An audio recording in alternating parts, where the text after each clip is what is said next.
અનેક મહત્વના સમાચાર કરીશું તેના ઉપર નજર તો નવસારીના સાતેમ ગામેથી આયુર્વેદિક હોસ્પિટલની આડમાં એલોપેથિક હોસ્પિટલ ચલાવતો બોગસ ડોક્ટર ઝડપાયો છે।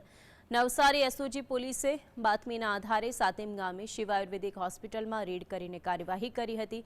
આયુર્વેદિક હોસ્પિટલ બનાવી વૈદ્ય નટવરગીરી ગોસ્વામી ડોક્ટર બની એલોપેથિક પ્રેક્ટિસ કરતો હતો। આરોપી વૈદ્ય નટવરગીરી પાસે એલોપેથિક ડિગ્રી ન હોવા છતાં દર્દીઓના આરોગ્ય સાથે છેડા કરતો હતો અને પોલીસે આરોપીને ઝડપી પાડીને આગળની કાર્યવાહી હાથ ધરી છે। નવસારીના સાતેમ ગામેથી આ ઝોલાછાપ ડોક્ટર ઝડપાયું છે। મહત્વની વાત એ છે કે જેની પાસે ડિગ્રી જ ન હતી તે સારવાર તે કઈ રીતે કરતો હતો તે સૌથી મોટો સવાલ છે। આયુર્વેદિક હોસ્પિટલની આડમાં એલોપેથિક હોસ્પિટલ હતો જે આ ડોક્ટર ચલાવતો હતો। એસઓજી પોલીસે બાતમી મળી હતી અને તેના આધારે જ હોસ્પિટલમાં છાપેમારી કરી અને મોટી કાર્યવાહી હાથ ધરી હતી। પોલીસે આ ઝોલાછાપ ડોક્ટર નટવરગીરી ગોસ્વામીની ધરપકડ કરી છે કારણ કે અત્યાર સુધી કેટકટ્ટા લોકો છે કે જેની સારવાર તેણે કરી છે। વધુ માહિતી માટે સૌથી ક્ષિતિજ જોડાઈ ગયા છે। ક્ષિતિજ, નવસારીના સાતેમ ગામેથી આજે ઝોલાછાપ ડોક્ટર ઝડપાયું છે તેને લઈને શું વિગતો છે?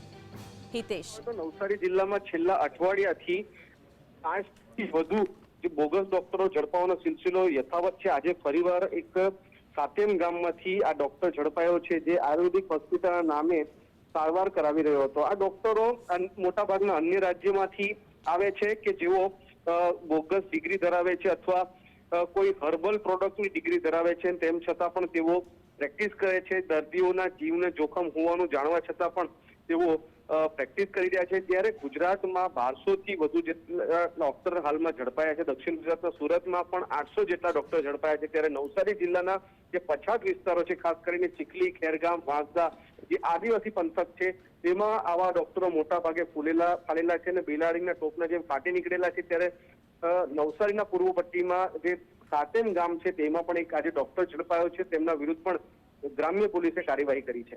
આજે નટવરગીરી હતો છેલ્લા કેટલા સમયથી આ રીતે લોકોની સારવાર કરતો હતો?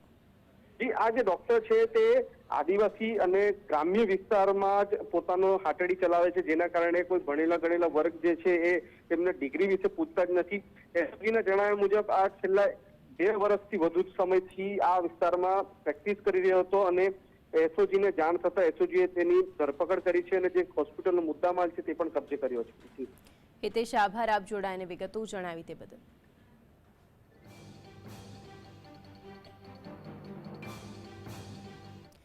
તો આ અંગે વધુ માહિતી માટે સહયોગી અનિલ આપણી સાથે સ્ટુડિયોથી લાઈવ જોડાયા છે। અનિલ, જે રીતે ઝોલાછાપ ડોક્ટરોનો જાણે રાફડો ફાટી નીકળ્યો છે, નવસારીની આ જે ઘટના સામે આવી, છેલ્લા 12 થી 13 વર્ષથી આ ડોક્ટર લોકોની સારવાર કરતો હતો, કોઈ જ ડિગ્રી ન હતી, શું કહેવું છે આપ? માનસી, આને તમે 2-3 પરિબળ તરીકે જુઓ, 2-3 ચરણોમાં તમે જુઓ। આ લોકો કેમ ફાલે ફૂલે છે? કારણ કે સરકાર પાસે એવી કોઈ વ્યવસ્થા નથી કે સસ્તામાં 20 રૂપિયામાં 5 રૂપિયામાં દવા આપે। એક પરિબળ એ હોય છે કે સસ્તામાં આ લોકો જાય છે। બીજું, અમદાવાદમાં બહુ મોટી હોસ્પિટલ કઈ રીતે લોકોને ચીરતી હતી એ આપણે ઉદાહરણ જોયું। એ તો વેલનોન લોકો હતા, ડિગ્રીધારી લોકો હતા। એ લોકો શું કરતા હતા એ તમે અમને જોઈ રહ્યા છે। લોકો કેટલાક જે ભાગતા ફરી રહ્યા છે ને કેટલાક જેલમાં છે। સવાલ એ છે, આપણે કોઈને ડિફેન્ડ નથી કરી રહ્યા, સવાલ એ છે કે તંત્રે કે આરોગ્ય વિભાગે એવી શું વ્યવસ્થા કરી કે એમનો આરોગ્ય કેન્દ્ર લોકોને સેવા આપે? સીએસસી, પીએસસી શું આપે? એક સવાલ મોટો છે।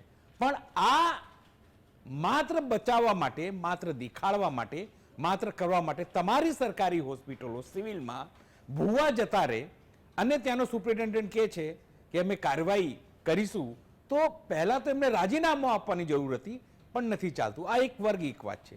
બીજી વાત તમને કહું, બીજી વાત એ છે માનસી, સીધી રીતે કે ગ્રામ્ય વિસ્તારોમાં જ્યારે કોરોના કે તમામ વસ્તુઓ ચાલી ત્યારે સસ્તામાં કોણ દવા આપશે, કાળો પીવડાવીને કોણ સારું કરી શકે છે એની હોડ લાગી હતી। એની સમય દરમિયાન આવા અનેક લોકો જે કોઈ ડૉક્ટરને ત્યાં પ્રેક્ટિસ કરતો હશે, કમ્પાઉન્ડર્સ, એવા લોકોએ ગ્રામ્ય વિસ્તારમાં આવા દવાખાના ખોલ્યા, ગેરકાયદેસર હતા અને એવા લોકો અત્યારે ફૂલ્યા ફાલ્યા છે, પકડાયા છે।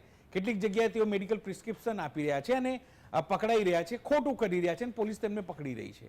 આજે નવસારીમાં, અમરેલીમાં એવી જગ્યાએ પકડાયા છે અને 1200થી વધુ આવા બોગસ જેને કહેવાય એવા ડૉક્ટરો છે। પણ એની અંદર પણ ઝોલ છે। હું તમને કહું, બીએમએસ ડૉક્ટર એલોપેથી ન કરી શકે અથવા આયુષ વિભાગમાં જે હોમિયોપેથી છે એ ન કરી શકે આ ભ્રમણા છે. થોડા દિવસ પહેલા જ જે ગુજરાત આયુષ વિભાગ એટલે આયુર્વેદિક બોર્ડના ચેરમેન છે હસમુખ સોની, જ્યારે એમની જોડે આપણે વાત કરતા ત્યારે એમણે કીધું કે સ્પષ્ટપણે જે નવો પરિપત્ર આવ્યો છે એની અંદર સામાન્ય એલોપેથી પ્રિસ્ક્રિપ્શન લોકો કરી શકે છે, સામાન્ય નાની મોટી સર્જરી એ લોકો કરી શકે છે. છતાં પણ પોલીસ અથવા તો લોકલ જે બીએમએસ ડોક્ટરો છે એમના દબાણ ઉપર કે એમના કમ્પ્લેન ઉપર આવા લોકોને પકડે છે. તમને ખ્યાલ હશે સુરતમાં બીએમએસ જે બેચલર ઓફ ઇલેક્ટ્રિક હોમિયોપેથી જેને કહેવાય એવા લોકો પકડાય છે. એ બોગસ ડિગ્રી હતી, પણ જો બીએમએસ હોય તે બોગસ ડિગ્રી હોતી નથી.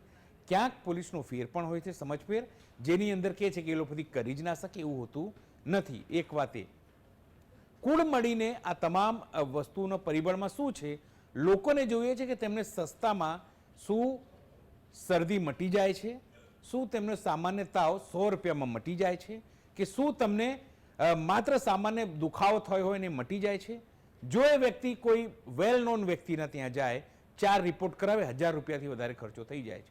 જે ટીકડીથી મટવાની ડૉક્ટર હોય, પણ જે એક નેક્સસ ચાલે છે તમારું લેબોરેટરીનું, તમારું દવાઓનું, તમારું મેડિકલનું, તમારું ફાર્મસીનું, ડૉક્ટર અને મેડિકલ દવાઓની વચ્ચે, એને નેક્સસ વચ્ચે એ વ્યક્તિ પીસાવે છે. એવો પીસાય કે એને જે દિવસમાં કમાતો ન હોય 300 400 500 રૂપિયા, એના કરતાં એની દવા વધી જાય છે. હવે એ વ્યક્તિ ક્યાં જાય? સ્વાભાવિક છે, એની મજબૂરી છે, એને ગમતું નથી. એને પણ ખબર છે કે આયુર્વેદિક ડૉક્ટર છે, મને ઇન્જેક્શન લગાવે છે, પણ એની મજબૂરી છે કે એની સારવાર લેવા માટે, કારણ કે એને ખબર છે મને ઇન્જેક્શન દવા 3 ટાઈમની માત્ર 50 કે 100 રૂપિયામાં મળશે. તો એના માટે તમે કોને જવાબદાર ગણો છો? શું એ વ્યક્તિને જવાબદાર ગણો છો કે જે વ્યક્તિ મટાડે છે? ભુવન ત્યાં લોકો જાય, લોકો ઓછા ભણેલા ડૉક્ટરોને ત્યાં જાય, ઇલીગલ ડૉક્ટરના ત્યાં જાય. એના માટે કોણ જવાબદાર છે? તમારા એના માટે આરોગ્ય તંત્ર જવાબદાર છે. તમારું આખું ફિઝિકલ જે સિસ્ટમ છે આરોગ્યનું, એ સીએમથી લઈને નીચે આરોગ્ય મંત્રી સુધી, નીચે પ્રાથમિક આરોગ્ય, એ જવાબદાર છે. પણ એના ઉપર ક્યારે કોઈ જવાબદારી આપતું નથી, કારણ કે આ ટ્રીક છે. બોગસ ડૉક્ટર પકડ્યું, બોગસ ડૉક્ટર પકડ્યું, પણ એ ડૉક્ટરો ઊભા ન થાય એના માટે તમે શું વ્યવસ્થા કરો છો? લોકો ઓટોમેટિકલી એની પાસે ન જાય એના માટે તમે શું વ્યવસ્થા કરો છો? તો તમારી પાસે એવી કોઈ વ્યવસ્થા નથી. તમારો દીકરો બીમાર થાય તો એ લંડન જાય, મુંબઈ જાય, પણ બીજાનો એક વ્યક્તિ એક આદિવાસી વિસ્તારમાં ડિલિવરી પણ ન કરાવી શકાય, તમારી એમ્બ્યુલન્સ ના પહોંચે, જોડીમાં લઈ જઈને જવું પડે, અને ક્યારેક એ બેન મરી જાય, માતા મરી જાય, તો ક્યારેક બાળક મરી જાય, અને પછી ગર્વ આપણે લઈએ કે આપણે 1200 ડૉક્ટરોને પકડ્યો છે. તો પછી એ લોકો શું કરે? એની મજબૂરી છે. માનસી, કોઈને શોખ નથી થતું, મને શોખ ના થાય, પણ મને ખબર છે કે મારા શરીરમાં દુખાવો છે અને 20 રૂપિયામાં કદાચ એ ડૉક્ટર મટાડતો હશે તો બીજી વખત બી એના ત્યાં જઈશ. પણ એ વિચારવાના બદલે તંત્ર પાસે બાનું છે, તંત્ર પાસે આંકડાઓ છે કે અમે આટલું પકડ્યું, ને ગર્વ લેવાની વાત છે. પણ એ બાળકી કે એ સારવાર વગર મરી જાય છે, એ નાલેસી ભરું કલંક છે, એ લેવા તૈયાર કોઈ હોતું નથી. તંત્ર કામગીરી કરે એમાં કોઈ વાંધો નથી, પણ કમસે કમ તંત્ર સુવિધા આપે ગરીબોને, આદિવાસી વિસ્તારોને, પછી જ એને તમામ કરી, અથવા તો એક નિશ્ચિત એક એસઓપી બનાવી દે કે ભાઈ આટલા સુધી જો તમે કરી શકતા હો, અથવા તો તમે આયુર્વેદિક ડૉક્ટર છો તો તમે આ તમામ પ્રકારની વસ્તુ કરી શકતા હો, તો તમે અમને જનરલ પ્રેક્ટિશનર જે કહેવાય છે, આરએમપી કહેવાય છે, એની તમને માન્યતા આપીશું. એવી કોઈ પણ વ્યવસ્થા નથી. માત્ર દંડ અને કઈ રીતે વાહવાઈ લઈ લેવાય, પણ જે કલંક છે એ લેવાની કોઈ તાકાત નથી, માનસિક તાકાત નથી. અને માત્ર વાઇબ્રન્ટ કરવામાં લોકોને તાયફાય કરવામાં મજા હોતી હોય તો ઠીક છે, આવા લોકો પકડાશે અને લોકો આવા લોકો પાસે જશે. માનસી, બિલકુલ. અનિલ, આપ જોડાઈને સમગ્ર વિગતો જણાવી.